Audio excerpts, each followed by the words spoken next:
میں نے اپنی مسز سے مشورہ کیا، میں نے اسے کہا کہ یہ جو ہے نا اگر ہم گولڈ سیل کر دیں تو ہم جو ہے وہ ایک اچھا کاروبار کر سکتے ہیں. تو آفٹر 15 ڈیز جو ہے نا وہ میں اپنی مدر ان لا کے ساتھ جیولر کی دکان پہ گیا اور ہم نے وہ زیور سیل کر دیا کہ اگر ہم بھیک مانگنا چھوڑ دیں، ہم جو ہے کرپشن کرنا چھوڑ دیں، ہم کام چوری کرنا چھوڑ دیں تو دنیا کے دروازے پھر ہمارے اوپر کھلنا شروع ہو. آپ چیمبر کی سیاست میں بھی متحرک ہیں، لاہور چیمبر آف کامرس میں بھی بہت زیادہ نظر آتے ہیں.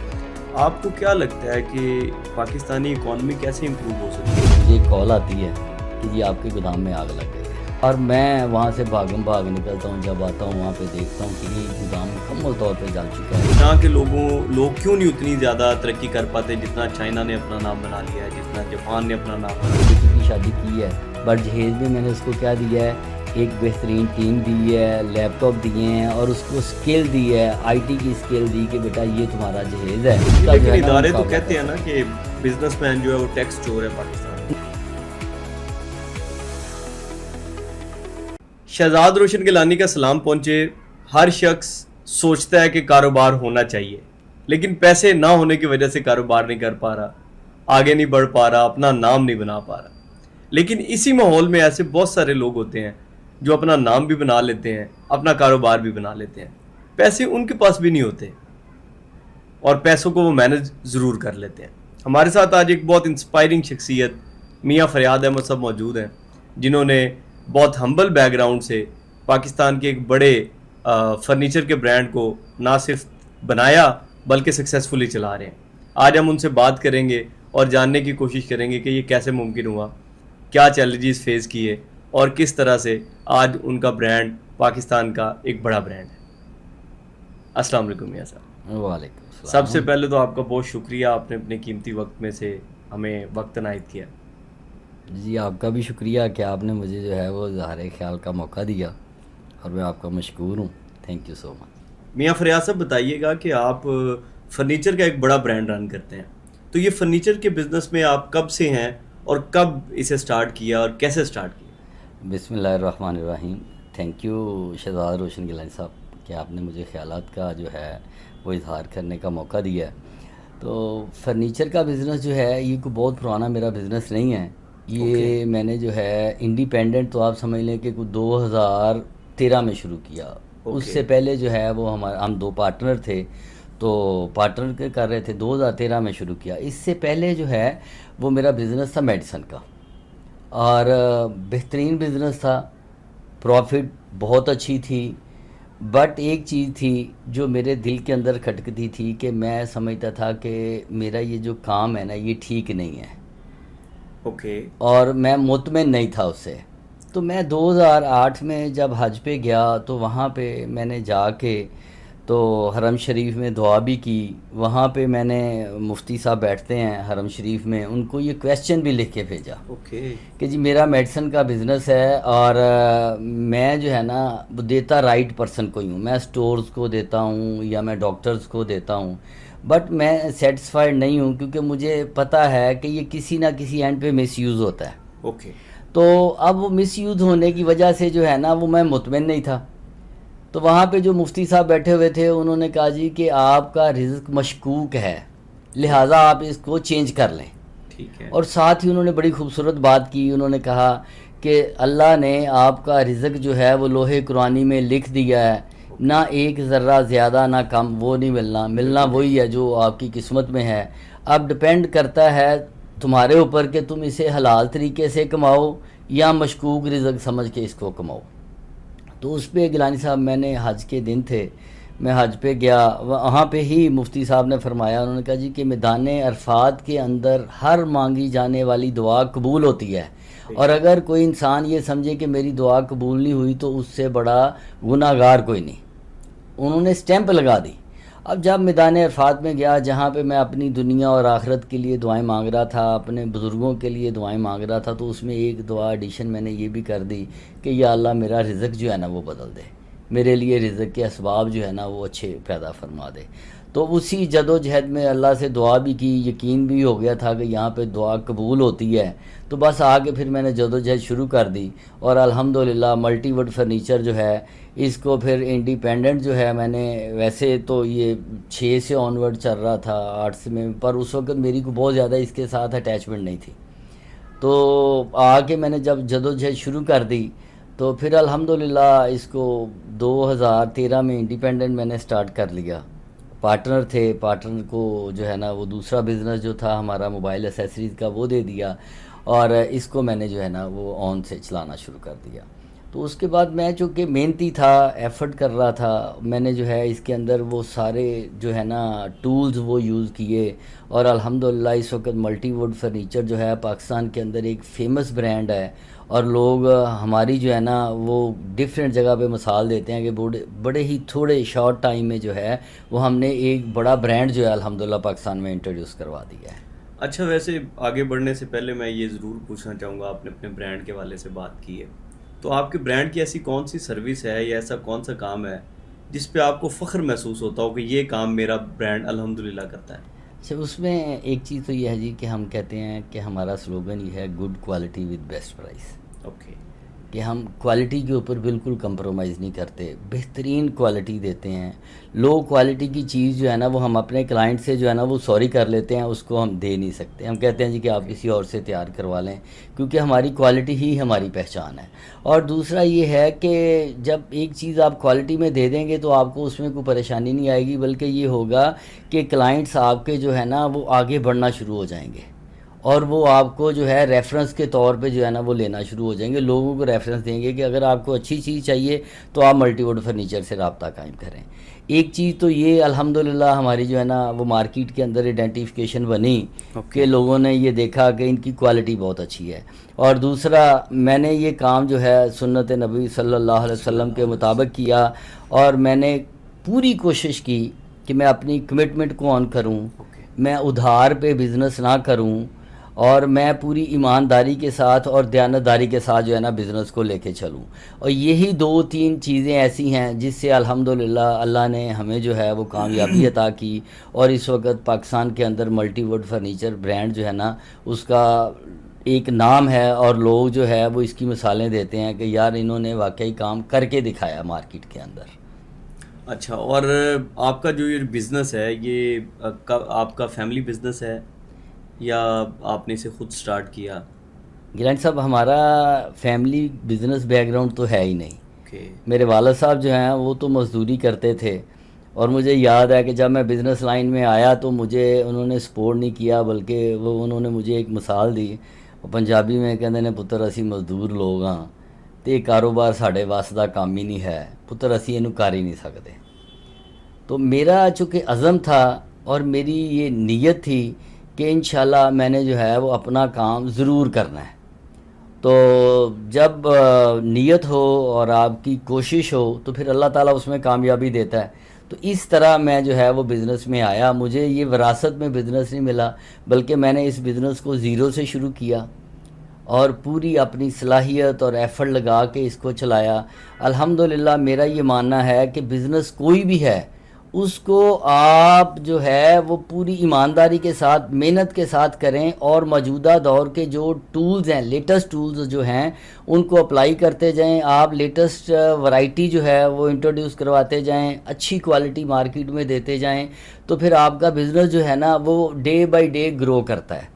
تو میں نے اسی طرح الحمدللہ ایک چھوٹے سے ادارے سے جو ہے نا اس کو ایک بڑا برانڈ بنایا ہے. تو اس کے پس منظر میں یہ ہے کہ میں نے جو لیٹسٹ ٹولز ہیں ان کو یوز کیا ہے, ایفرٹ کیا ہے, ایمانداری سے محنت کی ہے. بالکل ٹھیک ہے, آپ کی اسٹریٹجیز تو بالکل پوچھتے ہیں ہم. اس سے پہلے میں یہ ضرور پوچھنا چاہوں گا کہ جب آپ نے اپنے والد صاحب کی زندگی میں ہی اچیومنٹ حاصل کر لی, کامیاب کر لیا, اور اگر وہ کر لیا تو اس کے بعد ان کے کیسے تاثرات ہوتے تھے آپ کے حوالے سے یا آپ کے کاروبار کے حوالے سے؟ جی بالکل ایسے ہی ہے. جب میں نے سٹارٹ لیا اس وقت تو مجھے خاصی پرابلم ہوئی کہ والد صاحب نے مار مور تو نہیں پڑ گئی ذرا؟ بالکل یہی سین بنا کہ میں میڈیسن کی ایک کمپنی میں جاب کرتا تھا. تو جب میں نے وہ کمپنی کو سوئچ کیا اور یہ ڈیسیژن لیا کہ میں نے انڈیپینڈنٹ کرنا ہے, تو ہمارے کمپنی آنر اللہ ان کی مغفرت فرمائے وہ میرے گھر آ گئے. اچھا اور والد صاحب کو انہوں نے کہا جی دیکھیں میں آپ کے بیٹے کو جو ہے نا وہ 24,000 جو ہے وہ سیلری آفر کر رہا ہوں، اور یہ بات ہے 95-96 کی. تو کہتے ہیں یار 24,000 پے کر رہا ہوں اس کو، میں گاڑی آفر کر رہا ہوں، ساتھ انسینٹیو بھی 10% دے رہا ہوں، اس کے باوجود یہ جو ہے نا یہ جاب پہ ایگری نہیں ہو رہا. انہوں نے والد صاحب کو خاصا جو ہے نا وہ جذباتی کر دیا. جب میں پہنچا تو والد صاحب نے ان کی موجودگی میں مجھے پوچھا کہ ہاں بھائی نوکری کو چھڑ رہے ہیں؟ تو میں نے انہیں کہا جی اب میں نے اپنا کام کرنا ہے. تو کہتے ہیں نہیں یار ہم مزدور لوگ ہیں، ہمارے بس کا کام نہیں ہے، میرا پتر چنگے پیسے آ رہے ہیں، آرام نال نوکری کر، آئی روزی نو لت نہیں ماری دی ہوندی. اوکے. تو میں نے کہا جی ضرور آپ کی بات ٹھیک ہے، میں آپ کے ہر حکم کو جو ہے وہ مانتا ہوں، بڑوں کی عزت الحمدللہ احترام شروع سے کرتے آئے ہیں. میں کہا جی معذرت کیونکہ یہ میرے فیوچر کا معاملہ ہے، میری آنے والی نسلوں کا معاملہ ہے، تو اس لیے میں یہ چاہتا ہوں کہ میں انڈیپینڈنٹ کام کروں. اس پہ جو ہے نا آپ کی مہربانی، آپ مجھے جو ہے نا وہ بہت زیادہ فورس نہ کریں. اچھا ٹھیک ہے. تو بڑا بولڈ سٹیپ تھا. جی بڑا بولڈ سٹیپ تھا، پر اس کے بعد جب میں نے یہ سٹارٹ کیا تو کوئی بھی بزنس ٹائم تو لیتا ہے. بالکل. اب وہ سٹارٹ تھا، پہلے مہینے کوئی رسپانس نہیں آیا. تو کہ اس میں بڑا زبردست ایک واقعہ ہے کہ میں چونکہ مارکیٹنگ کے لیے گیا لاہور ٹو صادق آباد. اب وہ فرسٹ ٹور تھا، بہت زیادہ ایکسپیرینس بھی نہیں تھا. تو جب میں واپس آیا میرے بال اس وقت کافی تھے آپ کی طرح ماشاءاللہ، تو وہ بکھرے ہوئے تھے، کپڑے بھی تھوڑے گندے ہوئے تھے، چونکہ ٹریولنگ میں آپ کو پتہ 7-8 دن کا ٹور تھا اور آرڈر ملا نہیں. میں واپس آیا تو سامنے دروازہ جب کھلا تو سامنے والد صاحب کھڑے ہوئے تھے. اچھا. تو جب انہوں نے میری شکل دیکھی نا تو مجھے یاد ہے کہ وہ کہتے ہیں شکل دیکھو اس وڈے کاروباری دی کہ میں اجڑیا جڑا نا واپس آیا. تو خیر میں پورا امید تھا، میں نے کہا جی اللہ کرم کرے گا، میں کوشش اپنی جاری رکھوں گا. تو میں نے گیلانی صاحب وہ عزم اس وقت مجھے جو ہے نا وہ چونکہ ایک حوصلے کی اور عزم کی ضرورت تھی، فیملی کی سپورٹ تو تھی نہیں، تو پھر وہ حوصلے اور عزم کے ساتھ ہی میں چلا. اور میں آپ کو بتاتا ہوں کہ آفٹر 6 منتھ میں نے والد صاحب کو کہا جی کہ آپ چھوٹی سسٹر کی شادی رکھیں، آئی ول پے، میں پیسے دوں گا. تو ان کے لیے بڑا سرپرائزنگ تھا کہ نہیں بیٹا ابھی تو شروع کیا ہے. میں کہا جی میں نے آپ سے گزارش کی نا کہ میں پے کروں گا انشاءاللہ. تو الحمدللہ ودن 6 منتھس جو ہے میں اس میں ارننگ میں آ گیا، اور اس سے جو ہے نا وہ میں نے اپنی فیملی کو سپورٹ کرنا شروع کر دیا. تو پھر والد صاحب نے جب دیکھا میں نے سسٹر کی شادی کر دی ہے، پھر اس کے بعد جو ہے نا ادر معاملات میں بھی انہوں نے دیکھا کہ اب یہ جو ہے نا اس کی فائنینشلی پوزیشن سٹرونگ ہونا شروع ہو گئی ہے.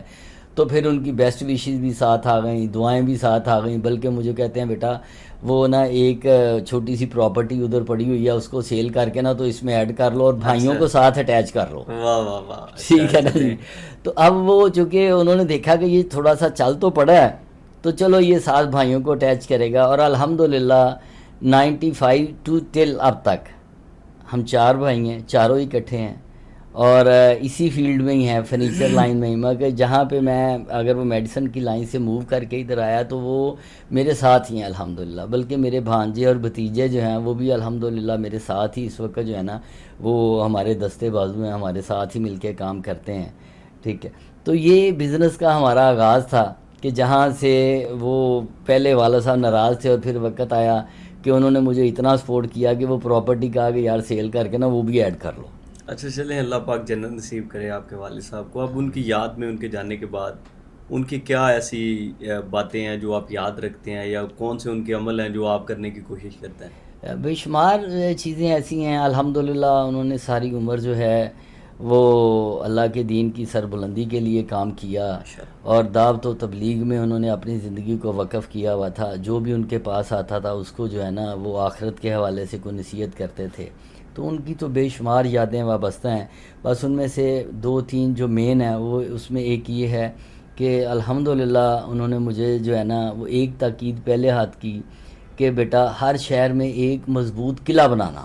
اچھا. اب میں اس بات کو نہیں سمجھتا تھا تو مضبوط قلعے سے پھر انہوں نے مجھے اس کی ڈیٹیل جب بتائی. انہوں نے کہا کہ بیٹا ایک بادشاہ تھا، وہ وفات کا ٹائم جب آیا تو اس نے اپنے بیٹے کو کہا کہ آپ میرے مرنے کے بعد ہر شہر میں ایک قلعہ بنائیں گے. اوکے. تو کہتے ہیں کہ میں نے جو ہے نا وہ جب بادشاہ فوت ہوا تو شہزادے نے وزیر کو بلا لیا. اب وہ وزیر جو ہے نا وہ رانا ثناء اللہ یا جو ہے نا وہ رحمان ملک نہیں تھا، بلکہ وہ دانا وزیر تھے. انہوں نے کہا بادشاہ سلامت جان کی امان پائیں تو آپ کو یہ بتانا چاہتے ہیں کہ آپ کے والد صاحب نے یہ نہیں کہا کہ مٹی اور گارے کی بلڈنگز کھڑی کر دیں، بلکہ انہوں نے یہ کہا تھا کہ آپ ہر شہر میں ایک مخلص ساتھی رکھیں جو آپ کو رایا کی خبر دے سکے اور آپ کے اچھے برے وقت میں کام آ سکے. بالکل ٹھیک. یہ وصیت انہوں نے کی. تو مجھے والد صاحب نے کہا کہ بیٹا آپ بھی اب جو ہے وہ بزنس لائن میں جا رہے ہو تو ہر شہر میں ایک مضبوط قلعہ ضرور بنانا، تاکہ آپ کو اگر کوئی پرابلم پیش آئے، کوئی ایشو ہو تو وہاں پہ لوگ آپ کی سپورٹ کر سکیں، آپ کے ساتھ کھڑے ہو سکیں. تو الحمدللہ پھر میں نے ان کے اس پیٹرن پہ جب عمل کیا تو اس میں اللہ نے ہمارے رزق میں بھی برکت دی، اور پاکستان کے اندر ہمارے ہر شہر میں الحمدللہ بہترین قلعے دوستوں کی صورت میں اب موجود ہیں، جو کسی بھی وقت کسی بھی معاملے میں ہم ایک دوسرے کی ہیلپ جو ہے نا وہ کر دیتے ہیں. اچھا، بہت ساری جگہوں پہ ہم یہ دیکھتے ہیں کہ نوجوانوں کے پاس جب وہ پڑھ رہے ہوتے ہیں یا پڑھنے کے فوراً بعد فری ہوتے ہیں، پیسے نہیں ہوتے، فری کام کرنے سے بہت گھبراتے ہیں، تو میاں فریاد صاحب نے کیا شروع سے ہی بہت زیادہ پیسے لے کے کام شروع کیا، یا ان کی زندگی میں بھی بہت آؤٹ آف دا باکس قسم کی اسٹرگل ہے؟ یہ ضرور بتائیں، کیونکہ نوجوانوں میں نا ایک بہت زیادہ مایوسی ہے اس چیز کو لے کے. وہ کہیں بھی مطلب انہیں لگتا ہے کہ فوراً سے اچھے پیسے ملنا شروع ہو جانے چاہیے. اچھا نہیں، ایسا نہیں ہے. نوجوانوں کے لیے ہی یہ میں پیغام دینا چاہتا ہوں کہ لائف جو ہے اٹس ٹو ہارڈ، اور وہ بھی ایسے بندے کے لیے جو ایک مزدور کے گھر میں پیدا ہوا ہے اور گورنمنٹ اسکول میں پڑھ رہا ہے. وہ اسے ہم کہتے ہیں ٹاٹوں والے اسکول میں ہم لوگ پڑھتے تھے. تو وہ جو فیس اس وقت پے کرنی ہوتی تھی، چاہے وہ 1 روپے یا 2 روپے تھی، وہ بھی بڑی ڈیفیکلٹ فیل ہوتی تھی. بالکل صحیح. اور میں آج بھی اس بات پہ کئی دفعہ پریشان ہو جاتا ہوں کہ ہم الحمدللہ 8 بہن بھائی تھے. تو سم ٹائم جو ہے نا وہ گھر میں گیلانی صاحب جب کھانا بنتا تھا تو والدہ یا والد صاحب جو ہے نا وہ اپنے حصے کی بوٹی جو ہے نا گوشت کا پیس جو ہوتا تھا وہ نکال کے نا چپ کر کے ہماری وہ اس میں رکھ دیتے تھے پلیٹ میں کہ یہ بچے کھا لیں. فائنینشلی پوزیشن جو ہے وہ بہت اچھی نہیں تھی. تو اس پہ جو ہے نا وہ جب میں نے یہ گھر کے حالات دیکھے تو میں 8ویں کلاس کا اسٹوڈنٹ تھا، تو مجھے اسی وقت سے ایک لگن اور شوق شروع ہو گیا کہ یار مجھے کچھ کرنا ہے. تو میں نے پھر جو ہے وہ ہمارے ایک وہ محلے داری تھے، وہ امبرائڈری کا کام کرتے تھے، تو ان کے میں اسکول سے واپسی پہ ان سے ملا. والدہ کو کہا میں نے کہ میں کرنا چاہتا ہوں. والدہ نے آئی تھنک ان سے بات کی، اس کی امی سے بات کی، استاد کی. تو وہ میں واپس آ کے جب ملا تو میں نے کہا میں کام کرنا چاہتا ہوں. اس نے کہا جی ٹھیک ہے آپ آ جایا کرو، اسکول کے بعد آپ ادھر آ کے بیٹھ جایا کرو. تو وہ امبرائڈری کا کام میں نے شروع کر دیا. اب اس میں یہ تھا کہ وہ مجھے چونکہ میں محنت کرتا تھا، کام میں نے سٹارٹ سے ہی چھوٹا چھوٹا کرنا شروع کر دیا. کچھ عرصے بعد انہوں نے مجھے 10 روپے ایوری ڈے دینا شروع کر دیے. اچھا، تو گیلانی صاحب مطلب میاں فریاد صاحب 10 روپے روزانہ کماتے تھے؟ روزانہ جو ہے نا جی میں اسکول کے بعد کمانا شروع ہو گیا، اور میری اس وقت خوشی کی انتہا تھی کہ الحمدللہ مجھے جو ہے نا وہ پیسے آنے شروع ہو گئے. اب وہ میں نے جو ہے نا 10 روپے ڈیلی جا کے والدہ کو دے دینے، اس میں سے اگر کبھی کوئی روپیہ 2 روپے استعمال کر لیے تو کر لیے. یا وہ وہاں پہ استاد میرے بہت اچھے تھے، انہوں نے اس وقت تو جو ہے نا وہ چونکہ میں کام بھی کر رہا تھا تو انہوں نے مجھے چائے شائے بھی یا جوس شوس ادھر پلا ہی دیتے تھے. اچھا میاں صاحب، زندگی میں بہت سارے مومنٹس آتے ہیں جہاں آپ کہہ لیں کہ لائف چینجنگ مومنٹ ہوتے ہیں. آپ کی زندگی کا کوئی لائف چینجنگ کوئی مومنٹ یا واقعہ ہمارے آڈینس کے ساتھ ضرور شیئر کریں. ایک واقعہ بڑا ہی امپورٹنٹ تھا کہ میں بیٹی کو لے کے ہاسپٹل گیا. اوکے. تو وہاں پہ نا بیٹی کے ٹیسٹ کروائے تو میں نے ساتھ احتیاطاً میں کہ چلے میں آیا تو ہوں تو میں اپنے ٹیسٹ بھی دے دیتا ہوں. ایک پرائیویٹ ہاسپٹل جو لاہور میں بڑا اچھا ہاسپٹل مانا جاتا ہے، شالیمار ہاسپٹل. تو وہاں پہ میں نے اپنے بھی کچھ ٹیسٹ دے دیے، بلڈ کے بھی دے دیے، اور وہ کمپلیٹ باڈی ٹیسٹ جو ہے نا وہ میں نے دے دیے. اس کے دوسرے دن بعد جو ہے نا وہ رپورٹس آ گئیں. جب رپورٹس آئیں تو میں چونکہ بہت پروفیشنل نہیں تھا بٹ میڈیسن کی فیلڈ سے ریلیٹڈ تھا، تو تھوڑا سا میں نے رپورٹس پڑھی تو مجھے فیل ہوا کہ یار کوئی گڑبڑ ہے. اچھا. اب اس وقت کے ڈاکٹر صاحب اللہ ان کا بھلا کرے، میں ایک ڈاکٹر کے پاس چلا گیا اور نیفرالوجسٹ تھے وہ، ان کو میں نے رپورٹ دکھائی تو انہوں نے کہا سوری جینٹل مین، آپ کی رپورٹ جو ہے نا آپ تو ڈائلسس کی اسٹیج سے بھی گزر چکے ہیں. یعنی کہ 5.4 اس وقت رپورٹ کے اندر کریٹانائن جو ہے نا وہ شو ہو رہا تھا. اچھا. تو مین کہ آپ کے گردے جو ہے نا وہ فارغ ہو چکے ہیں. اب میں اس پہ بڑا ورڈ، بلکہ انہوں نے مجھے بتا دیا کہ یار یہ کوئی 15-20 دن ہی ہے آپ کی لائف، تو آپ اس کو دیکھو کیسے مینج کرتے ہو. اچھا اس کے بعد میں ایک اور میرے دوست تھے ہومیوپیتھک ڈاکٹر بوڑ والا چوک میں ان کے پاس گیا، ان کو رپورٹس دکھائی، انہوں نے کہا یار سوری ہومیوپیتھک میں اس وقت اس سٹیج کے اوپر آ کے تو کچھ نہیں ہو سکتا. جواب ہے مطلب. ہاں جی. اب میں بڑا پریشان ہوا، گھر چلا گیا. اب جا کے میں نے نا والدین سے ان کو بتایا، وہ گھر میں پوری ٹینشن ہو گئی، رونا شروع ہو گیا. میں والد صاحب کو کہہ رہا ہوں اچھا جی میرے پاس یہ ہے اتنا کہ میں آپ کو دے دیتا ہوں. اچھا جی باقی جو ہے نا بھائی کو کہا یار یہ والا جو شو روم ہے نا یہ تمہارا ہو گیا، اب اس پہ تم اپنی لائف کو گزار لینا. اسی طرح بیگم کو میں نے کہا یار تم نا اس کے بعد شادی کر لی دوسری، ٹھیک ہے. اچھا وہ جذباتی ہو گئی، رونا شروع کر، نہیں جی نہیں یہ تو ہو ہی نہیں سکتا، تو یہ تو بڑا جو ہے نا وہ معاملہ نہیں ہونا. اب یہ ساری چیزیں ہو رہی تھی تو میں نے اس میں اسی دوران میں نا بیگم کو اس وقت آئی ریمبر کہ میں گیا 5-7 دنوں کے اندر اندر میں نے بیگم کو ایک بوتیک بنا دی اور اس کی کیبل کے اوپر ایڈ چلا دی کہ اس کے روزگار کا سسٹم کوئی بنا دوں. ٹھیک ہے. وہ کپڑے جا کے ملتان سے آگے پیچھے سے بھی بائی کیے. اور اس دوران میں چونکہ وہ رپورٹ آئی تھی اور اس کی وجہ سے نفسیاتی، ہاں جی دن گن رہا تھا اور نفسیاتی پریشر اتنا تھا کہ میں واقعتاً جو ہے وہ پین فیل کرنا شروع ہو گیا کڈنیز میں نا، اور بہت بڑا پریشر تھا. اب خیر وہ میں نے جو اپنی ذمہ داریاں پوری کرنی تھی وہ کرتا رہا ہوں. اسی دوران ہر ٹائم جناب مسجد میں جا رہا ہوں، اللہ اللہ ہو رہی ہے اور جیب میں جو کچھ ہے نا وہ خیرات بھی کر رہا ہوں. ایون اس وقت جو میرے مخالفین تھے، جو میرے بزنس کمپیٹیٹر تھے یا جن کے میں نے کچھ پیسے دینے تھے، آپ بلیو کریں کہ ان کے گھر میں جا کے دروازہ نوک کیا کہ یار یہ آپ کے پیسے 7 سال پہلے پرانے تھے، مجھے یاد ہے میں نے دینے تھے، یہ آپ اپنے واپس رکھ لیں اور مجھے اللہ کی رضا کے لیے معاف کر دیں کیونکہ میری زندگی کا پتہ ہی نہیں ہے مجھے. ٹھیک ہے. وہ اس طرح کے کوئی معاملات ہوئے تو میں نے وہ 15-20 دن میں یہ سارے، اسی دوران میں میری چھوٹی سسٹر تھی تو اس کو جو ہے نا اس کی فوراً میں نے شادی کا ارینج کروایا. وہ ان کے سسرال کو کہا کہ میرے پاس ٹائم شارٹ ہے تو لہٰذا فوراً اس کی شادی کر دیں. سسٹر کی شادی، سب سے چھوٹی سسٹر کی شادی بھی کر دی. اب اس کے بعد جو ہے نا اب دوستوں سے کچھ جو ہے نا دوستوں کو پتہ چل گیا تو دوستوں نے مجھے ملنا شروع کر دیا. ایک دوست انہوں نے مجھے کہا یار آپ نا ہم میرے ساتھ چلو، ہم نے ڈاکٹر کو چیک کروانا ہے. پھر اچھا. میں کہا یار اب تو رہ ہی، میں کہا 5-7-10 دن گئے ہیں تو اللہ اللہ کرتے ہیں، چھوڑیں کہاں جانا ہے. اس دوران میں ایک گاڑی تھی میرے پاس انسٹالمنٹ والی، اس کی انسٹالمنٹ کلیئر کر کے وہ بچوں کے نام پہ کر دی کہ یار یہ بعد میں پریشان نہ ہوں. تو یہ بڑا اہم واقعہ تھا جس نے میری لائف کو چینج کیا. تو اس میں مجھے یاد ہے کہ ایک تو رجوع اللہ، اللہ سے میں نے رجوع کر لیا. دوسرا یہ تھا کہ اپنی زندگی میں بچ کیسے گئے آپ؟ تو میں آپ کو بتاتا ہوں. تو اس میں جو ہے نا وہ میں نے جن لوگوں کے ساتھ کو زیادتی کی تھی، کسی کی دل آزاری کی تھی، ان سے بھی معافی تلافی کر لی اور جو پیسے تھے وہ بھی سارے خرچ کر دیے. تو اس کے بعد جب وہ مجھے دوست ہیں میرے، وہ مجھے لے کے ادھر مسعود ہاسپٹل ہے کلمہ چوک میں، وہاں پہ آئے. وہ اسپیشلسٹ کڈنی کے حوالے سے ہی ہے. بالکل ٹھیک ہے. کڈنی ٹرانسپلانٹ ہاں جی وہ کرتے ہیں. اب میں وہاں پہ جب آیا تو گیلانی صاحب وہاں پہ نا وہ ڈاکٹر صاحب کو میں نے آ کے رپورٹس اپنی رکھ دی ان کے سامنے. تو ہی از کمپیٹنٹ. اس نے رپورٹس دیکھی ہیں، دیکھ کے تو اس نے کہا جی کہ پیشنٹ کدھر ہے. اچھا. بڑا سرپرائزنگ. اس نے کہا پیشنٹ. میں کہا جی میں پیشنٹ ہوں. اچھا آپ کھڑے ہو جائیں. میں کھڑا ہو گیا. اس کے بعد اس نے کہا جی اسٹول سائڈ پہ کر دیں، آپ زمین پہ بیٹھ جائیں. میں بیٹھ گیا. پھر کھڑے ہو جائیں. کھڑا ہو گیا. پھر بیٹھ جائیں. اس نے مجھے 2-3 دفعہ اٹھک بیٹھک کروائی اور پھر اس نے رپورٹ کے اوپر لکھ دیا کہ یہ رپورٹ جو ہے نا یہ رانگ ہے. اچھا. تو جب اس نے کہا نا کہ یہ رپورٹ رانگ ہے تو اس وقت گیلانی صاحب مجھے نا خوشی بھی ایک تھی، ایسے فیل ہوا کہ جیسے میں بچ گیا ہوں. اوکے. ٹھیک ہے. تو کوئی بہت بڑا پریشر میرے سر سے اوپر سے اتر گیا ہے. تو دوسری سائڈ پہ میں اب سوچ رہا تھا یار اب تو پیچھے بچا ہی کچھ نہیں، جو تھا وہ تو لٹا دیا. اوکے. اچھا وہ بچنے کی بہرحال انہوں نے کہا جی کہ آپ رپورٹ دوبارہ کروائیں نا، اور انہوں نے مجھے ریکمینڈ کیا کہ اسی ہاسپٹل سے ہی اسپیشلی کروائیں. اب میری وہ کیفیت جو ہے نا وہ الفاظ میں بیان ہی نہیں ہو سکتی کہ میں کیا ادھر ہاسپٹل وہاں پہ ٹیسٹ دیے. آپ یقین کریں میں پوری رات 1 سیکنڈ نہیں سو سکا. اچھا.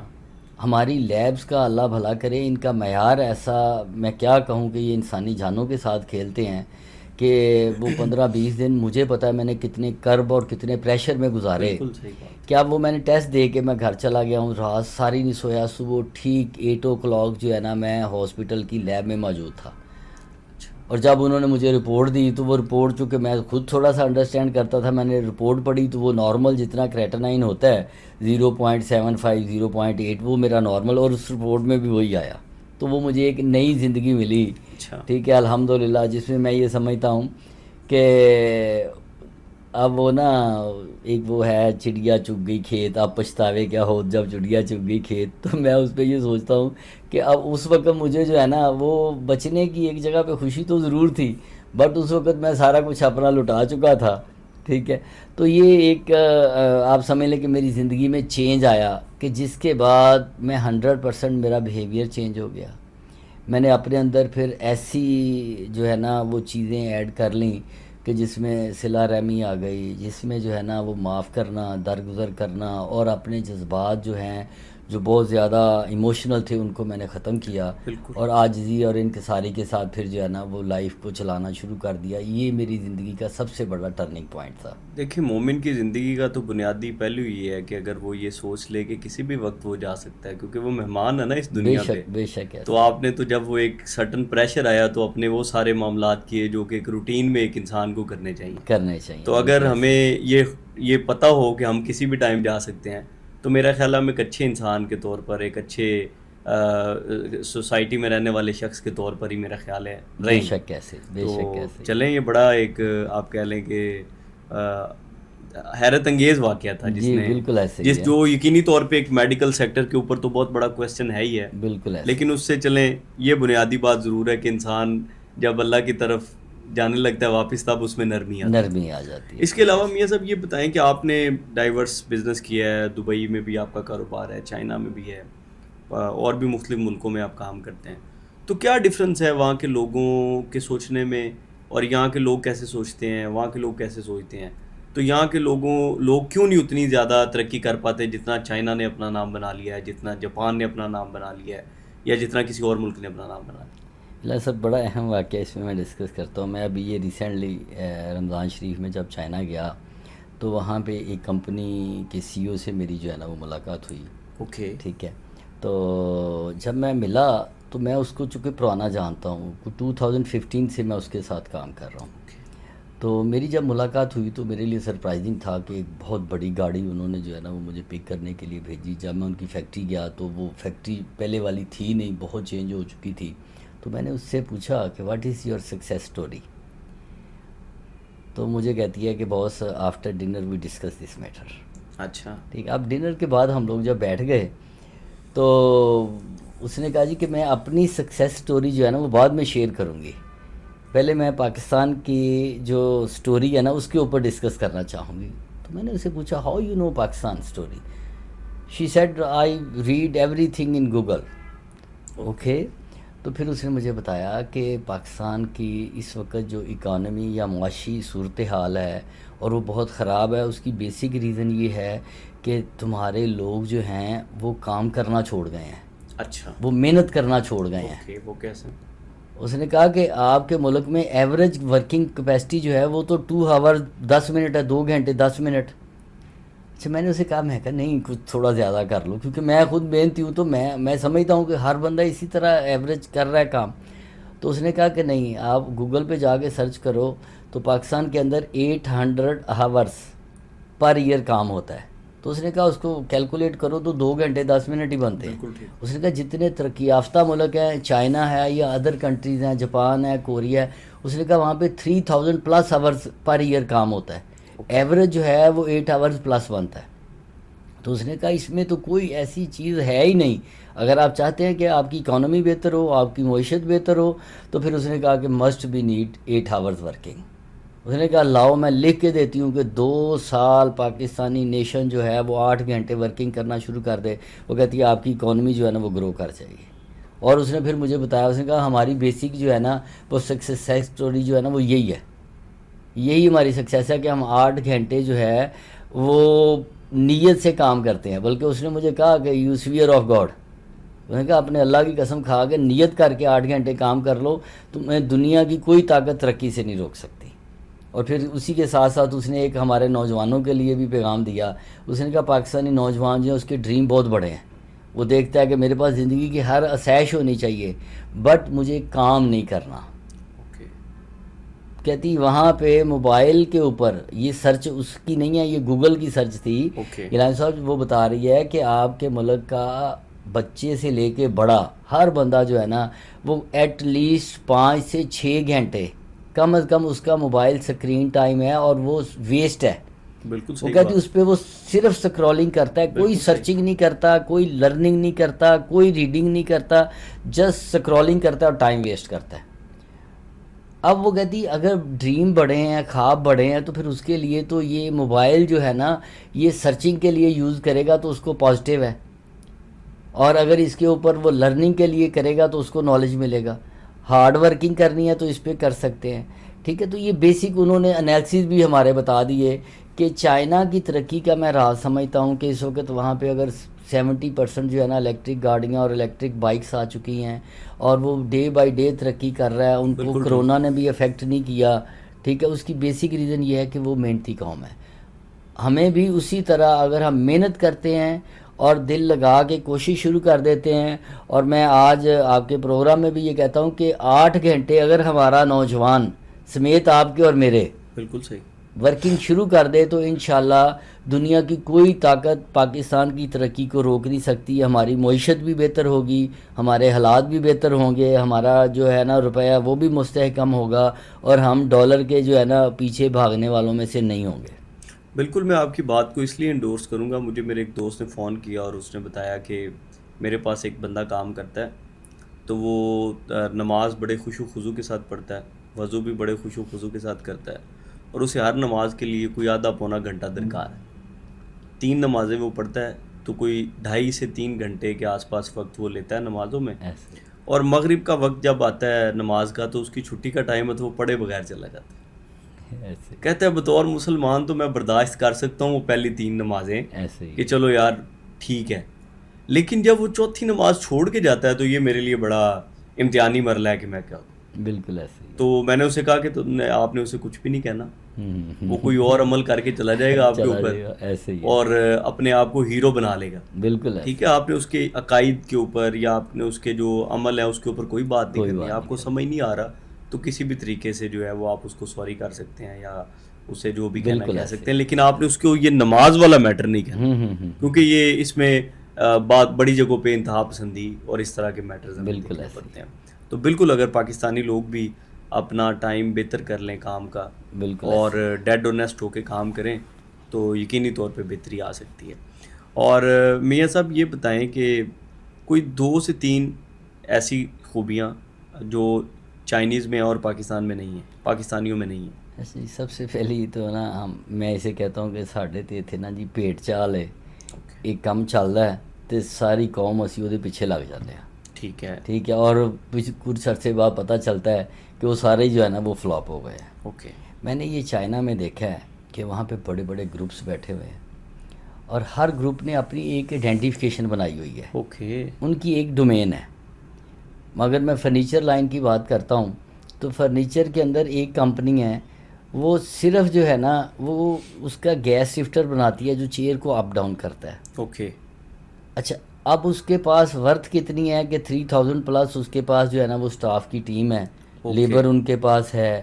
اچھا، وہ چاہیں تو وہ پوری کرسی سیمبل کر سکتے ہیں، بٹ وہ کرسی نہیں بناتے، وہ صرف گیس لفٹر ہی بناتے ہیں. اب وہ گیس لفٹر جو ہے ان کی آئیڈینٹیفیکیشن بن چکی ہے. اوکے. اب جو بندہ ٹاپ بنا رہا ہے نا وہ گیس لفٹر اس سے لے رہا ہے، جو بندہ بیس بنا رہا ہے وہ گیس لفٹر ان سے لے رہا ہے، جو بندہ میکانزم بنا رہا ہے وہ گیس لفٹر ان سے لے رہا ہے. تو وہ انہوں نے سب نے اپنے اپنی ڈومین میں کام جو ہے نا وہ رکھے ہوئے ہیں. اب ایک کرسی مکمل بننے تک اس میں 5-6 وینڈر آ جاتے ہیں، اوکے. تب ایک چیئر بنتی ہے. ایک چائنیز سے میں نے کہا، وہ انٹرسٹڈ تھا پاکستان میں نا کہ میں پاکستان میں انڈسٹری لگانا چاہتا ہوں. میں نے اسے کہا وارملی ویلکم، میں کہا آؤ یار ضرور لگاؤ. بٹ میں نے اسے کہا، میں کہا یار تمہارے 2 آرٹیکل ہیں صرف، پاکستان ایک چھوٹی منڈی ہے تو یہاں پہ تم سروائیو نہیں کر سکتے. اچھا. تو میں آپ کو یہ سجیسٹ کرتا ہوں کہ اگر آپ نے پاکستان فیکٹری لگانی ہے نا تو کم از کم ایٹ لیسٹ آپ کو 50 آرٹیکل اپنے تیار کر لو، تاکہ ایک نہیں تو دوسرا، دوسرا نہیں تو تیسرا، اس طرح آپ کی سیل جو ہے نا وہ بیٹر ہو جائے گی. تو وہ کہتا ہے sorry I don't want go to Pakistan. میں نے پوچھا وائی؟ وہ کہتا ہے کہ میری آئیڈینٹیفیکیشن اس 2 آرٹیکل میں ہے. تو کہتا ہے کہ ایسے بزنس کمپیٹیٹر جو چائنا کے اندر مجھے ہیلو بھی نہیں بولتے، بٹ میں ان کی ایسی مجبوری ہوں کہ وہ انہیں جب یہ والے آرٹیکل چاہیے ہوتے ہیں تو وہ میرے ساتھ رابطہ کرتے ہیں. اس نے اپنی ایک آئیڈینٹیفیکیشن بنا لی وہاں پہ کہ اس نے زیادہ چیزوں میں پلے نہیں کیا، اس نے ساری وہ چائنا کی کرسیوں میں پلے نہیں کیا، بلکہ آج تک میں دیکھتا ہوں اس کے وہ 2 آرٹیکل چلتے ہیں تو وہ چائنا میں جس بندے کو چاہیے وہ بھی اس سے بائی کرتا ہے، ورلڈ وائڈ بھی ایکسپورٹ کے حوالے سے اس کی ایک آئیڈینٹیفیکیشن، اچھا یہ والی چیئر یاری وہ فلاں سپلائر ہے اسی سے ملنی ہے، تو یہ ایک آئیڈینٹیفیکیشن ہے. اور اس میں پاکستان میں بھی اگر ایسا ہی ہو کہ ہم لوگ اپنی ڈومین میں رہ کے کام کریں، لیٹ سے میری آئیڈینٹیفیکیشن ہے پاکستان کے اندر کہ ہم آفس فرنیچر میں اسپیشلسٹ ہیں، کہ آفس فرنیچر کا ہمارے پاس اسٹاک اویلیبل ہوتا ہے، مینوفیکچرنگ میں ہماری کمانڈ ہے، ٹھیک ہے. اب اس میں اگر مجھے کوئی کہے کہ جی میں ریسٹورنٹ فرنیچر میں چلا جاؤں، ہوم فرنیچر میں چلا جاؤں، یا میں جو ہے اسکول فرنیچر میں چلا جاؤں، تو اٹس ڈیفیکلٹ فار می، اور میں یہ چاہوں گا بھی نہیں، کیونکہ میں بینگ اے انسان ہیومن، میں ایک لمٹ میں رہ کے کام کر سکتا ہوں. جن تو میں ہوں نہیں کہ سب کا کام میں نے کھینچ لینا ہے. تو اس میں ہمیں یہ کوشش کرنی چاہیے کہ ہم ایک آئٹم میں کام کریں اور اس میں اتنی اسپیشلسٹ ہو جائیں، اتنے آئیڈینٹیفائی ہو جائیں کہ پورے پاکستان میں اگر کسی کو اس چیز سے ضرورت ہو تو وہ آپ کو ہی یاد کرے، اس کو پتا ہو کہ یہ چیز اسپیشل اس بندے کی ہے. میاں صاحب یہ بہت آپ کہہ لیں کہ سینسٹیو اور امپورٹنٹ معاملہ ہے کہ یہ جو آپ کسی ایک فیلڈ کا اسپیشلسٹ ہونا. مجھے 2 باتیں یاد آ گئیں. ہمارے استاد محترم ہیں اسلم ڈوگر صاحب، وہ DGP بھی رہے اور بہت سینئر پوزیشنز پہ انہوں نے کام کیا. تو پڑھاتے ہوئے نا ہمیں وہ کہنے لگے کہ پاکستان میں نا ہر بندہ اپنے کام کے علاوہ دوسرے کے کام کا بہت ایکسپرٹ ہے. ایسے ہی ٹھیک ہے. اور پاکستانیوں کو یہ بھی ہے کہ ہم نے سارے کام کرنے. ایسے ٹھیک ہے. اور پھر میرے ایک دوست کے پاس میں کھانا کھانے گیا تو اس نے کیفے بنایا، فوڈ کا سیٹ اپ بنایا. تو وہاں پہ کھانا کھا رہے تھے تو میں نے کہا چائے، تو اس نے چائے کا آرڈر سامنے ایک کھوکھے پہ دیا نا، چھوٹا سا وہ کھوکھا تھا. تو میں نے اس سے پوچھا کہ آپ چائے کا سیٹ اپ کیوں نہیں ساتھ کرتے؟ تو کہتے میں چائے کا سیٹ اپ کروں گا تو اس کا بند ہو جائے گا. تو میں نے یہ طے کیا کہ میں چائے اپنے کسٹمر کے لیے ہمیشہ اس سے منگاؤں. یہ بات مجھے بڑی فیسینیٹنگ لگی. ٹھیک ہے. تو وہ عربین نان کے نام سے یہ ایک سیٹ اپ چلا رہے ہیں. تو یہ مجھے بہت اچھا لگا کہ یار نان میں آپ اسپیشلٹی ہے آپ کی، ایسے ہی ہے، آپ مختلف طرح کے نان بنا رہے ہیں، آپ کو بڑی پذیرائی مل رہی. بالکل ایسے ہی. چائے بنانے سے، حالانکہ جو چائے آپ کو 20 کی کاسٹ کرنی ہے وہاں سے شاید آپ کو مہنگی کاسٹ کر رہی ہے، ایسے ہی ہے، اور آپ کو بچت بھی نہیں آ رہی. ایسے ہی. لیکن پھر بھی آپ نے ایک انسان ہونے کے ناطے یہ سوچا کہ یار چلیں ہم دونوں مل کے کام کرتے ہیں. تو یہ بہت ضروری ہے. اگر آپ کی اس گفتگو سے کوئی پاکستان کے لوگ سیکھنا چاہیں تو بہت ساری چیزیں. دوسرا میں سب یہ بتائیں کہ لوگوں کا بڑا ایک کنسرن رہتا ہے پاکستانی لیبر کو لے کے، لوگوں کو لے کے، ریسورسز کو لے کے، کہ یہ ٹکتے نہیں ہیں. 2 مہینے، 4 مہینے، 6 مہینے، 8 مہینے، ہر بندے کے پاس آپ جائیں، ہر ویلیویبل، ہر CEO کے پاس جائیں، وہ پریشان ہے جی لوگ نہیں ٹکتے. تو آپ اپنی اس جرنی میں آپ کے ساتھ جو کرنے والے کام کرنے والے لوگ ہیں، کیا وہ بھی نہیں ٹکے؟ اور اگر وہ ٹکے تو کیا وجوہات ہیں؟ اور اگر نہیں ٹکتے تو کیا وجوہات ہیں؟ اس پہ ضرور روشنی ڈالیں آپ کا، کیونکہ تجربہ ہے خاصا اس حوالے سے. اچھا گیلان صاحب، اس میں یہ ہے کہ ایز اے CEO میں اگر بات کروں تو CEO صاحبان تو ان کا یہ گلہ ہے کہ لیبر جو ہے نا وہ ٹکتی نہیں ہے. ٹھیک ہے. جبکہ میں یہ سمجھتا ہوں کہ ضرور یہ فیکٹر ہے کہ لیبر جو ہے اس میں بھی کچھ لوگ ایسے ہیں جو واقعتاً نہیں ٹکتے اور وہ پریشان کرتے ہیں، کیونکہ بینگ اے نیشن ہمیں عادت نہیں ہے ہارڈ ورکنگ کی، اور جب ہارڈ ورکنگ کے لیے آنر فورس کرتے ہیں تو وہ چھوڑ جاتے ہیں. ٹھیک ہے. ٹھیک ہے.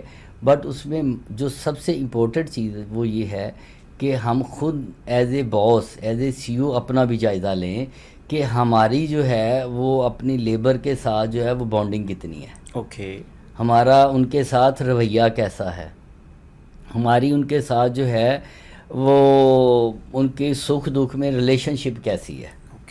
تو میں یہ سمجھتا ہوں الحمدللہ میرے پاس اس طرح کے الفاظ نہیں ہیں کہ جی ہماری لیبر ٹھیک نہیں ہے، ہمارے بندے کوآپریٹیو نہیں ہیں، وہ جاب چھوڑ دیتے ہیں. میرے پاس ایسی اگزامپل موجود ہیں، میرے پاس 16 سال سے، 12 سال سے، 10 سال سے الحمدللہ لوگ جو ہے وہ میرے ساتھ جڑے ہوئے ہیں، میری ٹیم کا حصہ ہیں. میں سمجھتا ہوں کہ وہ میرے ملازم نہیں ہیں بلکہ میری فیملی ہیں. اوکے. اور الحمدللہ فیملی میں سے جس طرح کبھی بھی جو ہے وہ بچہ چھوڑ کے نہیں جاتا، اس طرح ہماری ٹیم کے لوگ چھوڑ کے نہیں جاتے، بلکہ اگر کوئی ضرورت کے تحت چلا جائے تو آپ بلیو کریں کہ اس کی وہ کسی جگہ پہ کامیاب اس لیے نہیں ہوتا کیونکہ اس کو وہاں پہ عزت اور پیار وہ ملتا ہی نہیں ہے. پیسے ضرور شاید ملتے ہوں, عزت اور پیار نہیں ملتا. تو میں یہ سمجھتا ہوں کہ لیبر جو ہے یہ آپ کا پارٹ آف فیملی ہے, یہ آپ کے لیے کام کرتے ہیں.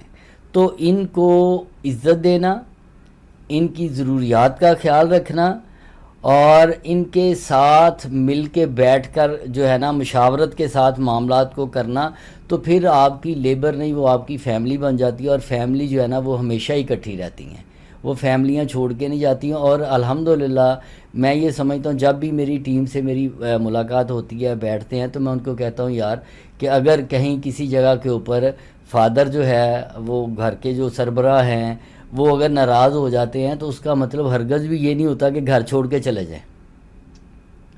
اگر بیٹا یا بچے گھر چھوڑ کے نہیں جاتے تو یہ بھی پارٹ آف فیملی ہے, پھر چھوڑ کے نہیں جانا. تو الحمدللہ مجھے یہ اعزاز حاصل ہے. بے شمار ہمارے دوست یہ بات کرتے ہیں کہ یار میاں صاحب تانوں لیبر بڑی چنگی لبی ہے. تو میں نے کہتا ہوں کہ نہیں یار, لیبر نہیں, مجھے میری فیملی کے ممبرز بہت اچھے ملے ہیں. واہ, اچھی خوبصورت بات ہے. الحمدللہ میرے لیے یہ بڑے اعزاز کی بات ہے اور میں بڑے پراؤڈ سے کہتا ہوں کہ یہ میری جو فیملی ہے جس کو لوگ لیبر کا نام دیتے ہیں, میں اس کو فیملی کا نام دیتا ہوں, اپنے بچوں کی طرح اس کو سمجھتا ہوں. اور الحمدللہ یہ جو ہے نا میرے ساتھ ایسے مخلص ہیں کہ میری ایک ایک ایکٹیویٹی کو جو ہے نا وہ دیکھ رہے ہوتے ہیں اور اس کے اوپر جو ہے نا وہ لائک بھی کرتے ہیں, اس میں محبت کا اظہار بھی کرتے ہیں. اور الحمدللہ میں آج تک یہ سمجھتا ہوں کہ شاید کوئی ایسا بندہ ہے جو مجھے چھوڑ کے گیا ہو, ورنہ جو آیا ہے نا وہ ہمارا سفر میں الحمدللہ مستقل جو ہے نا وہ ہمارا ساتھی بنا. چلیں, یہ بہت انکریجنگ ہے کہ پاکستان میں ہم یہ دیکھتے ہیں کہ جو ہیومن ریسورس والے ایچ آر ڈپارٹمنٹ والے ہیں, اکثر ہم لنکڈ ان پہ پوسٹ پڑھتے ہیں یا کوئی ویڈیو دیکھتے ہیں جس میں ایچ آر کا رویہ سخت ہے ٹورڈز ریسورسز امپلائیز کے حوالے سے, اور فائرنگ کا بڑا معاملہ ہے یہاں پہ. فائر موقع موقع پہ فائر فوراً نکال دیا. تو یہ جو فائرنگ پروسیس ہے اس کے اوپر آپ کی کیا رائے ہے؟ نہیں جی, میں سمجھتا ہوں کہ یہ تو بالکل ہی جو ہے نا فائر کرنے والا, میں تو کم از کم اس پہ آج تک نہیں کر سکا. بلکہ میرے پاس ایک میڈم تھیں, وہ ترکی شفٹ ہو گئیں, تو مجھے کہتی تھی سر آپ اس پہ بہت بزدل ہیں. اچھا, کہ آپ کسی آپ کا جو ملازم ہے غلطی بھی کرتا ہے تو آپ اس کو جو ہے نا فائر نہیں کرتے. تو میں اسے کہتا تھا کہ بیٹا میں رزق جو ہے نا اس کا جو ہے میں کنٹرولر نہیں ہوں. رزق تو اللہ پاک عطا کرتے ہیں, میں تو وسیلہ ہوں. تو کیسے میں کسی کا رزق چھین سکتا ہوں؟ تو میں فائر نہیں کر سکا. یہ میری بہت بڑی کمزوری ہے. ایک سائڈ پہ کمزوری ہے, بٹ دوسری سائڈ پہ یہ ہے کہ جب یہ میں سارا اللہ کی رضا کی خاطر کر رہا ہوتا ہوں تو اللہ تعالیٰ مجھے اس سے نوازتا بھی ہے. اور دوسرا میری ٹیم کو یہ یقین ہوتا ہے کہ یہ ہمیں فائر نہیں کریں گے, اس لیے وہ میرے ساتھ مخلص ہو کے جو ہے نا وہ دن رات ایک کر کے کام کر رہی ہوتی ہے. ٹھیک ہے, تو اس میں جو ہے وہ ٹیم کو کانفیڈنس دینا, اس کو عزت دینا, اس کی ضروریات کا خیال رکھنا, بیسک جو چیزیں اگر آپ پوری کرتی جائیں تو میں آپ کو لکھ کے دیتا ہوں کہ پھر انشاءاللہ آپ کی ٹیم میں سے کوئی بندہ بھی آپ کو چھوڑ کے نہیں جائے گا, اور جو جائے گا وہ پچھتائے گا. وہ کبھی بھی جو ہے نا اس کی وش ہوگی کہ میں دوبارہ جو ہے نا وہ ان کو جوائن کر لوں, کیونکہ جو الحمدللہ ہم اپنی ٹیم کو عزت اور رسپیکٹ دیتے ہیں وہ بہت کم جگہوں پہ ملتا ہے. تو آپ چیمبر کی سیاست میں بھی متحرک ہیں, لاہور چیمبر آف کامرس میں بھی بہت زیادہ نظر آتے ہیں. آپ کو کیا لگتا ہے کہ پاکستانی اکانومی کیسے امپروو ہو سکتی ہے؟ یہ جو موجودہ دور پہ کاروباری لوگ بھی ملک چھوڑ کے جا رہے ہیں, ہر بندہ یہ ملک چھوڑ کے جا رہا ہے, تو کیا ایسے سٹیپس ہیں جو کہ گورنمنٹ کو لینے کی ضرورت ہے جس سے آنے والے ٹائم میں شاید کوئی بہتری ممکن ہو جائے؟ اچھا, اس میں غلط سر یہ ہے کہ ہماری اس وقت جو ہے نا ہم یہ سمجھتے ہیں کہ سب سے پہلے تو ہمارے نا یہاں پہ پولیٹیکلی اسٹیبلٹی ہونی چاہیے. ٹھیک ہے, سیاسی طور پہ جب استحکام آئے گا تو پھر معاشی طور پہ بھی استحکام آنا شروع ہو جائے گا. یہاں پہ جو ہے نا ہمارا جو بزنس مین ہے وہ کمفرٹ فیل نہیں کرتا, وہ سیف فیل نہیں کرتا, اس کو کوئی پتہ نہیں کہ کب ہماری پالیسی جو ہے نا وہ چینج ہو جائے. اب پالیسیاں جو ہیں اگر یہ کنٹینیوسلی چلتی رہیں تو پھر تو بزنس مین جو ہے نا یہاں پہ ٹھہر بھی سکتا ہے، بالکل ٹھیک، اور پھر بزنس مین جو ہے نا یہاں پہ آگے بھی بڑھ سکتا ہے. بالکل ٹھیک. ویسے تو یہ ہے گلین صاحب بہت سائڈ کے اوپر ہی معاملات ہیں. گورنمنٹ بھی اس میں جو ہے نا وہ اسٹیبل نہیں ہوتی، اکانومی کا ہمیں پتہ نہیں ہوتا، اس لیے لوگ جو ہے وہ باہر موو کر رہے ہوتے ہیں. اور ایک ہمارے بزنس مینوں کے اندر بھی بہت بڑی جو ہے نا وہ کمی ہے، اور وہ یہ ہے کہ ہم لوگ جو ہے نا وہ آگے بڑھنا نہیں چاہتے. بالکل ٹھیک. اب آگے کیسے بڑھا جائے؟ آگے بڑھنے کے لیے میں جسٹ آپ کو ایک چھوٹی سی مثال دیتا ہوں کہ اگر آپ رکشے پہ سفر کریں، آپ بس پہ سفر کریں، تو آپ کے پاس اگر کوئی 10 کلو 15 کلو 20 کلو بھی لگیج آپ کے پاس ہے نا، تو اس کو وہ ویٹ نہیں کرتے، بلکہ آپ کو پروٹوکول کے ساتھ بٹھاتے ہیں کہ جی آئے بیٹھیں، کیونکہ وہ بس نے تو چلنا ہے. اب جب آپ نے جہاز میں سفر کرنا اور جس نے اڑنا ہے، وہاں پہ مسٹ بھی آپ کا ویٹ چیک کریں گے. بالکل ٹھیک. ایک لمٹ ہے، اس سے زیادہ آپ ویٹ نہیں لے کے جا سکتے. اچھا کیوں؟ کیونکہ اس نے تو اڑنا ہے. اب یہی ایگزامپل ہماری بزنس کمیونٹی پہ فٹ ہوتی ہے. بالکل ٹھیک. کہ جس نے تو چلنا ہے، جس نے حالات کو ہی ہمیشہ جو ہے نا وہ گلا دینا ہے، جس نے ہمیشہ گورنمنٹ کو ہی گلا دینا ہے، ٹھیک ہے، اس نے چلنا ہے. تو وہ ایگزامپل سیم ایسے ہی ہے کہ وہ تو رکشہ یا بس والا سفر ہے. اگر ہم واقعتاً جو ہے وہ اڑنا چاہتے ہیں، ہم کامیاب ہونا چاہتے ہیں، تو پھر ہمیں اسی طرح کی جو ہے نا وہ ایفرٹ بھی کرنی ہے، اسی طرح کے ہمیں لیٹسٹ ٹولز کو جو ہے نا وہ اپنانا ہے. یہاں پہ انفارچونیٹلی ہمارے مایوسی کو زیادہ پھیلایا جاتا ہے. بالکل ٹھیک. میں تو اس پہ گیلانی صاحب کہتا ہوں کہ ہارٹ پیشنٹ جو ہے نا وہ بچ سکتا ہے، کینسر کا مریض بچ سکتا ہے، اور کسی موذی مرض کا مریض بچ سکتا ہے، بٹ مایوس بندہ جو ہے نا وہ نہیں بچ سکتا. وہ بلکہ کیا کرتا ہے کہ وہ اپنے کم از کم کو 20-25 کلومیٹر کے ایریے میں نا لوگوں کو افیکٹ کر رہا ہوتا ہے. اچھا اور مایوسی پھیلا رہا ہوتا ہے. بڑی خوبصورت بات آپ ٹھیک نے ہے؟ کی ہے کہ وہ اب بڑا جو پراسر ہے آدمی ہوتا ہے. کہ وہ اتنا پراسر ہوتا ہے کہ وہ اپنے کو 20-25-30 کلومیٹر کے لوگوں کو مایوس کر رہا ہوتا ہے. جبکہ یہ جو چیز ہے، اگر یہ آپ مایوس لوگوں سے اٹھ کے ہوپ والے جو لوگ ہیں، جو کامیاب لوگ ہیں، ان کے پاس آپ بیٹھنا شروع کر دیں گے تو یہی بزنس آپ کو چلتے ہوئے نظر آئیں گے. اس کے اندر آپ کو پوٹینشیل نظر آئے گا، اس کے اندر آپ کو بے شمار اپرچونٹیز نظر آئیں گی. تو اس وقت انفارچونیٹلی یہاں پہ جو ہے نا وہ مایوسی کو زیادہ پھیلایا جا رہا ہے. تو میں اکثر جگہ پہ یہ کوٹ کرتا ہوں کہ یار وہ ہارٹ پیشنٹ بچ جائے گا، مایوسی پھیلانا لانا بچے گا نہ بچن دے گا. تو اس لیے ہمیں یہ چاہیے کہ ہم پازیٹیو تھاٹ جو ہے نا اس کے اوپر بات کریں. میں آپ کے پروگرام میں یہ ضرور کہنا چاہتا ہوں کہ گیلانی صاحب پاکستان کے اندر بہت پوٹینشیل ہے، پاکستان کے اندر بہت اپرچونٹیز موجود ہیں. ضرورت اس عمر کی ہے کہ ہمیں لیٹسٹ ٹولز کو ساتھ لے کے چلنا ہے، اور ہمیں موجودہ دور کی جو بھی ٹیکنالوجی ہے، آئی ٹی ہے، اور بھی جو ٹولز ہیں ان کو ساتھ لے کے چلیں، اور اپنی محنت جو ہے نا اس کو بڑھا دیں. اور وہی بات جو میں نے پہلے بھی کی کہ 8 گھنٹے ہم کام کرنا شروع کر دیں. آپ بلیو کریں دنیا کے اندر اتنی اپرچونٹیز نہیں ہیں جتنی پاکستان میں موجود ہیں، اور وہ بڑھتی جا رہی ہیں ان لوگوں کے لیے جو مایوس نہیں ہیں یا مایوسی کو پھیلاتے نہیں ہیں. بالکل ٹھیک ہے. اور ہم جتنے بھی کامیاب لوگوں کو ملتے ہیں ان کی زندگی میں پے بیک اور گیونگ کا بہت زیادہ کانسیپٹ نظر آتا ہے. میاں فریاد کے نزدیک گیونگ کا معاملہ کیا ہے؟ ویسے تو یہ ذاتی معاملہ ہوتا ہے اللہ کے ساتھ انسان کا، لیکن ہم کوشش کرتے ہیں کہ لوگوں کی باتوں سے لوگ انسپائر کر پائیں دوسرے لوگوں کو. تو اس پوائنٹ آف ویو سے آپ اپنا جو اللہ کے ساتھ آپ کی تجارت ہے اگر ہے تو وہ کون سی ہے، کیا ہے، ضرور بتائیں. الحمدللہ جی، اس میں یہ سمجھتا ہوں کہ آپ نے یہ بات پہلے ہی رکھ دی کہ جی اللہ کے ساتھ تجارت. تو جہاں پہ آپ کی کامیابی جو ہے اللہ کی رحمت کے بعد جو ہے اپنے بزرگوں کی دعاؤں کے ساتھ، ماں باپ کی دعاؤں کے ساتھ آپ کی چل رہی ہوتی ہے، تو اس میں ایک بڑا اہم فیکٹر ہے، اور وہ ہے ٹریڈ. اور وہ ٹریڈ کس سے کرنی ہے؟ وہ اللہ سے کرنی ہے. اور کب کرنی ہے؟ جب حالات ہمارے بہت اچھے نہ ہوں، جب ہم انیشیل سٹیج پہ ہیں، سٹارٹنگ سٹیج پہ ہیں، اس وقت ہم نے وہ ٹریڈ اللہ سے شروع کرنی ہے. وہ چاہے 1% کریں، 2% کریں، 3% کریں، جتنا بھی ہے اللہ نے جو عطا کیا ہے، تھوڑا ہے نا، تھوڑے میں سے دینا زیادہ آسان ہے. بالکل ٹھیک. تو وہ آپ اللہ کے راستے میں دینا شروع کر دیں، تو اس سے آپ کا کمی واقعہ نہیں ہوگی، بلکہ اللہ تعالیٰ آپ اس میں زیادہ عطا کریں گے. اس میں آپ کو ایک مثال کوٹ کرتا ہوں کہ والد صاحب فوت ہو گئے، تو اس کے بعد وہ چونکہ مجھے فورسلی بھی جو ہے نا مجھ سے وہ ہر سال زکوٰۃ کے پیسے اور وہ پورے لے لیتے تھے. کبوتر حساب کر کے نا روزیاں تو پہلے میں 10 اور میں ان کلیئر کرنا ہے اور آگے وہ ڈفرینٹ جگہ پہ وہ ڈسٹریبیوٹ کرنا ہوتا تھا. اب وہ فوت ہو گئے, میں تھوڑا سا ریلیکس زون میں ہو گیا, کمفرٹ زون میں کہ اچھا یار وہ تو نہیں ہے اب, ٹھیک ہے. تو میں نے نا اور اس وقت یہ کرونا بھی سٹارٹ ہو گیا ساتھ. اوکے. اب میں کہ یار حالات پتہ نہیں فیوچر میں کیسے ہوں. تو میں نے یہ کیا کہ وہ جو اللہ تعالیٰ نے مجھے عطا کیا ہوا تھا, میرا نہیں تھا, اللہ نے جو عطا کیا ہوا تھا مجھے, تو میں نے سوچا یار اس دفعہ جو ہے نا وہ کچھ سامان کم کر دیتے ہیں زکوٰۃ کے پیسوں میں بھی اور راشن بھی اور دوسرے بھی, تو حالات بہتر ہوں گے, پھر اس کو دیکھ لیں گے.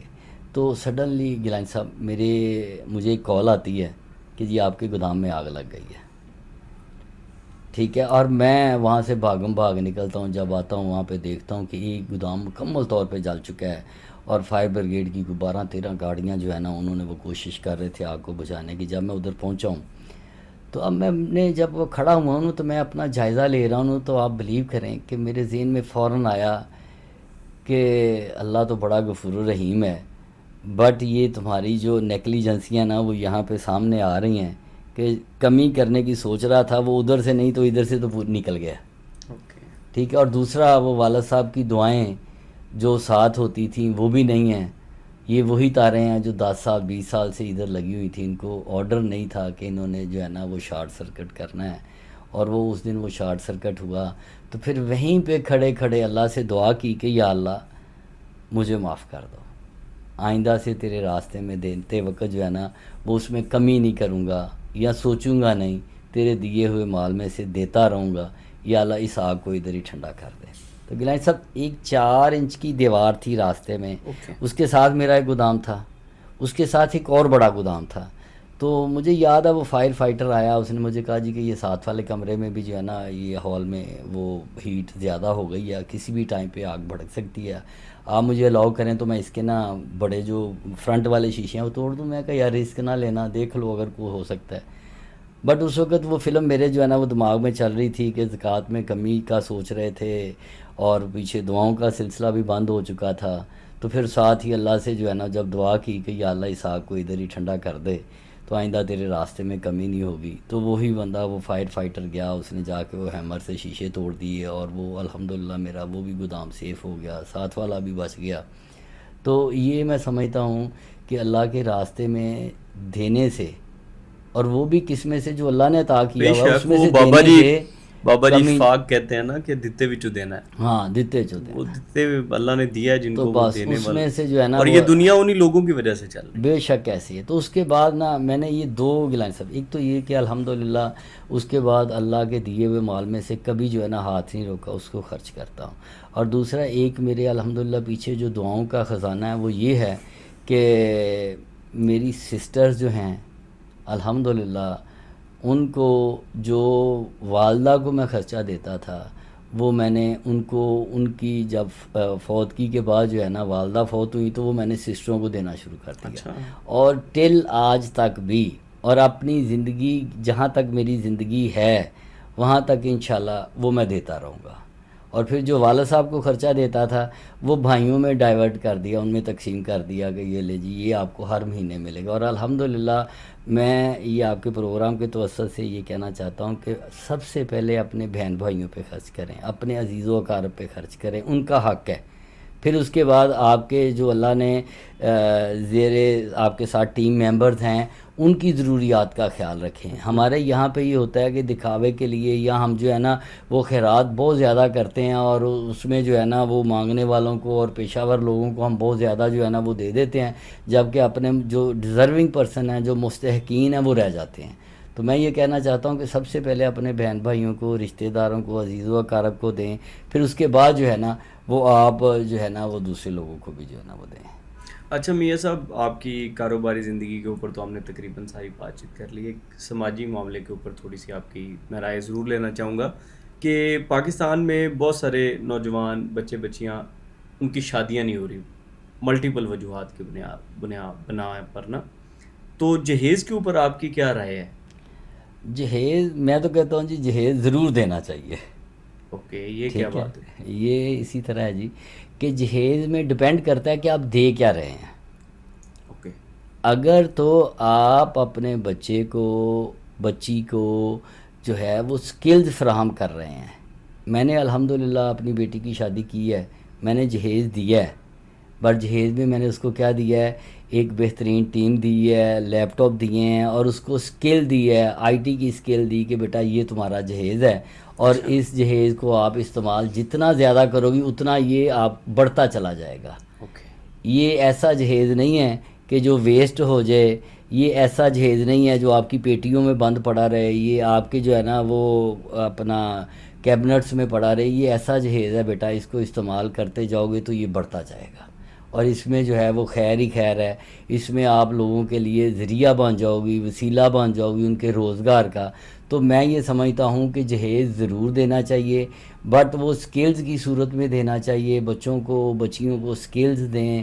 بچیاں جب یہ سکلز سیکھیں گی تو وہ انڈیپینڈنٹ جو ہے وہ اپنے معاملات کو چلا سکتی ہیں, اور وہ لوگوں کو آگے جو ہے اس پہ سکلز دے کے جو ہے نا یہ ایک صدقہ جاریہ بن جاتا ہے. تو ایسا جہیز میں سمجھتا ہوں کہ ضرور دینا اچھا, آپ نے تو سولوشن دے دیا. اگر ہم بات کریں تو یہاں پاکستان میں لوگوں کے پاس سینکڑوں ایکڑ زمین ہوتی ہے, شادیوں پہ بہت زیادہ سونا دیا جاتا ہے, اور ایسی بہت ساری چیزیں دی جاتی ہیں جو ساری زندگی استعمال نہیں ہوتی, لیکن پریکٹیکل کوئی چیز ایسی نہیں دی جاتی جو ان کی زندگی میں آسانی پیدا کر سکے, جس کی وجہ سے بہت سارے نوجوان جو ہے وہ ان میریڈ ہیں, ابھی تک ان کی شادیاں نہیں ہو پا رہی. مجھے یہ بتائیے گا کہ کاروبار کرتے ہوئے یا اوور آل زندگی میں چیزیں جو فزیکل چیزیں ہیں وہ بہت زیادہ اہمیت رکھتی ہیں, یا رننگ میں جو بزنس ہے آپ کا وہ امپورٹنس رکھتا ہے؟ آپ کی زندگی کا کوئی امپورٹنٹ ایسا واقعہ؟ ایسے بے شمار واقعات ہیں جی, کہ میں اپنا ہی واقعہ آپ کو بتاتا ہوں. کہ پہلا واقعہ یہ تھا کہ میں نے شادی کے بعد جو ہے نا وہ بزنس چونکہ سٹارٹ تھا, سلو چل رہا تھا, تو میں نے اپنی مسز سے مشورہ کیا. میں نے اسے کہا کہ یہ جو ہے نا اگر ہم گولڈ سیل کر دیں تو ہم جو ہے وہ ایک اچھا کاروبار کر سکتے ہیں. تو بڑا دلچسپ واقعہ ہے کہ یہاں پہ عورتیں زیور کے پیچھے اپنی جان دے دیتی ہیں, ٹھیک ہے. تو میری مسز نے خوش دلی سے مجھے کہا کہ جی یہ زیور آپ لے جائیں اور جا کے اس کو سیل کر دیں.